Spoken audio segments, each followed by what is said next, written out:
পশ্চিমা বিরোধী নেতাদের উপস্থিতিকে ঘিরে সারা বিশ্বের নজর এখন চায়নায়। এসসিও সামিট শেষে অনেক নেতাই ফেরত যাচ্ছেন, আর চায়নার বন্ধুরা রয়ে গেছেন ভিক্টোরি ডের প্যারেডে শি জিনপিংয়ের সঙ্গী হতে। এই সময়ের মধ্যে বেশ কিছু গুরুত্বপূর্ণ দ্বিপাক্ষিক বৈঠকে দেখা গেছে পুতিন, শি জিনপিং, এরদোয়ান ও পেজেশকিয়ানকে। ট্রাম্পের বিধিনিষেধের বিপরীতে সামরিক শক্তিধর দেশগুলোর নেতাদের এসব বৈঠক ঘিরে আন্তর্জাতিক অঙ্গনে তীব্র আগ্রহ।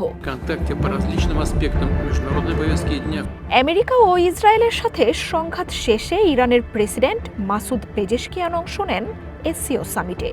পশ্চিমাদের সাথে চলমান উত্তেজনার মধ্যেই তেহরানের পরমাণু ইস্যুতে সব ধরনের সমর্থনের বার্তা দিয়েছে চায়না রাশিয়া। পাশাপাশি ইরানে নতুন করে ইউরোপের নিষেধাজ্ঞার তীব্র সমালোচনাও করেছেন তারা। সম্প্রতি ইরান রাশিয়ার সম্পর্কে চির ধরার যে গুঞ্জন শুরু হয়েছিল, পুতিন পেজেশকিয়ান বৈঠকে তা বাতিল হয়ে গেল। সম্ভাব্য সংঘাতের জন্য প্রতিরক্ষা খাতকে জোরালো করতে চায়না রাশিয়ার সাথে ইরানের আলোচনা হয়েছে বলে তথ্য আসছে।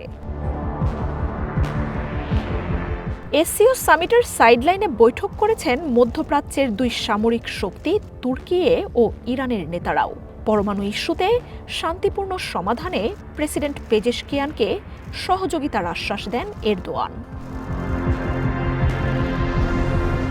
দ্বিপাক্ষিক বৈঠকে তুর্কির প্রেসিডেন্ট এরদোয়ানকে বিশ্বস্ত সহযোগী বলে মন্তব্য করেন রুশ প্রেসিডেন্ট। ইউক্রেন ইস্যুতে তুর্কির গুরুত্বপূর্ণ কূটনৈতিক ও রাজনৈতিক অবদানের জন্য আমরা কৃতজ্ঞ।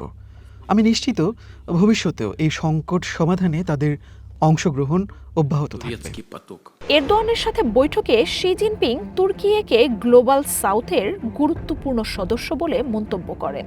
মধ্যপ্রাচ্য ইস্যুতে চায়নার বেড়ে চলা সমর্থনের জন্য শিকে ধন্যবাদ জানান এরদোয়ান। মার্জিয়া উপমা, ওয়ান ইন্টারন্যাশনাল ডেস্ক।